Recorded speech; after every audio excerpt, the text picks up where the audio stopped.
नमस्कार, मैं रिया और आप देख रहे हैं डॉक्टर साहिब। आज हमारे साथ मौजूद है बिहार के जाने माने orthopaedic surgeon doctor Subhash Chandra. स्वागत है सर आपका हमारे चैनल में। नमस्कार। डॉक्टर साहिब के बारे में हम एक खास जानकारी आपको दे दें। डॉक्टर साहिब एलजेपी अस्पताल के डायरेक्टर ऑफ हेड है।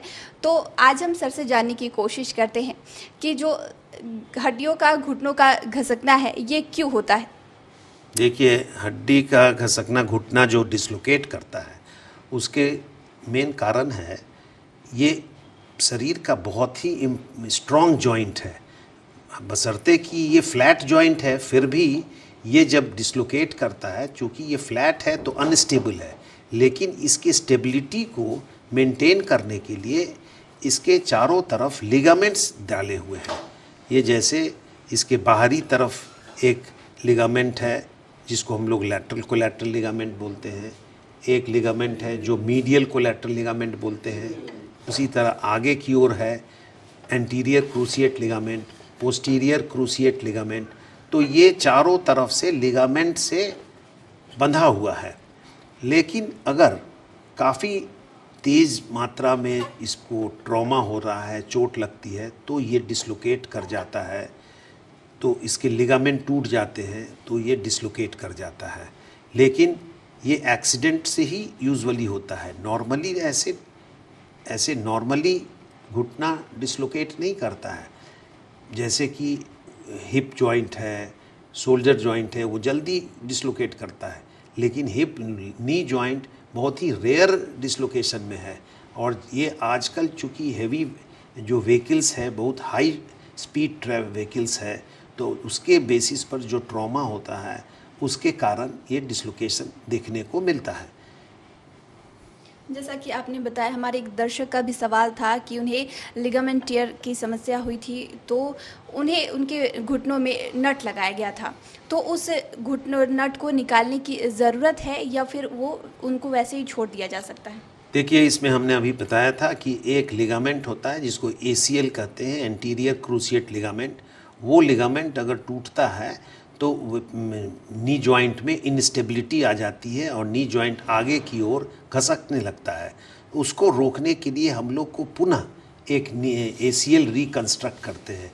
ACL रिकंस्ट्रक्ट बॉडी के ही एक लिगामेंट को निकाल करके जब हम लोग रिकंस्ट्रक्ट करते हैं तो उसको हड्डी में फिक्स करते हैं, और उसी फिक्स करने के दौरान हम लोग इसमें बटन लगाते हैं, इसमें स्क्रू लगाते हैं। ये स्क्रू जो है दो तरह की आती है। एक तो आपको मेटेलिक स्क्रू रहती है जो उसमें रहती है, उसको निकाला नहीं जाता है, वो अच्छे मेटल का होता है, टाइटेनियम का होता है।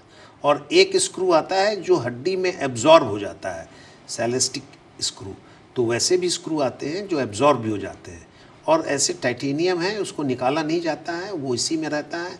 और वो लिगामेंट को रिकंस्ट्रक्शन का एक तरीका है जिसमें हम लोग आर्थ्रोस्कोपिकली इस लिगामेंट को रिकंस्ट्रक्ट करके पुनः उस व्यक्ति को नॉर्मल नी जॉइंट दे देते हैं। अगर बात करें कि डायग्नोस कैसे किया जाता है कि अगर किसी का घुटना खिसक गया है।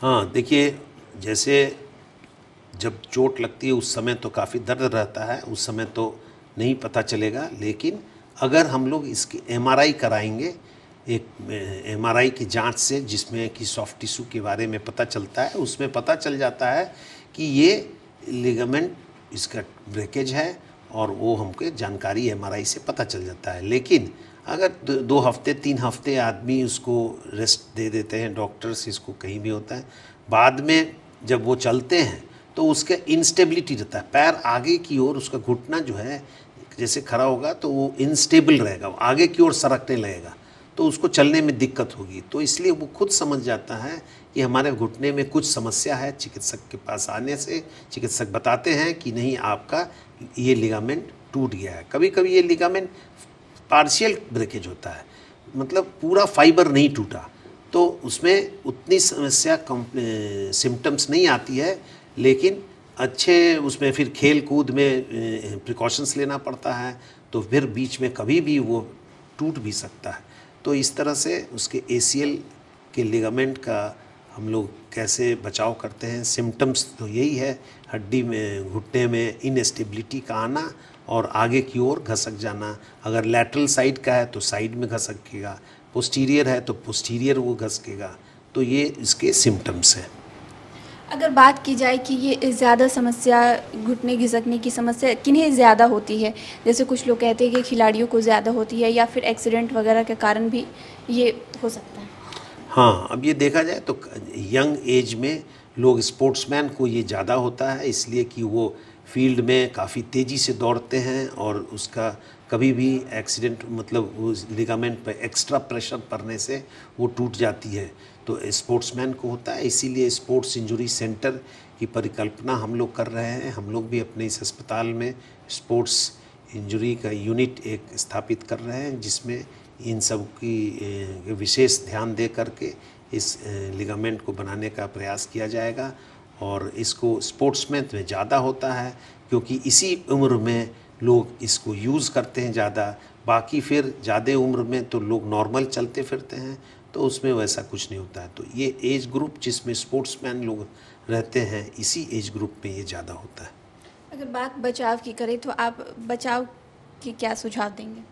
देखिए, बचाव के लिए तो ये है कि आप अगर अपने नी का एक्सरसाइज, रेगुलर एक्सरसाइज करते हैं तो इसमें मसल्स स्ट्रांग रहेगा, तो ये इसका बचाव कर सकता है। दूसरा है कि कुछ अगर आप प्रिकॉशंस लेके अब काम कर रहे हैं, अगर अपना उसमें एक्सीडेंट और चोट से बचाने का प्रयास करेंगे तो वो बचेगा।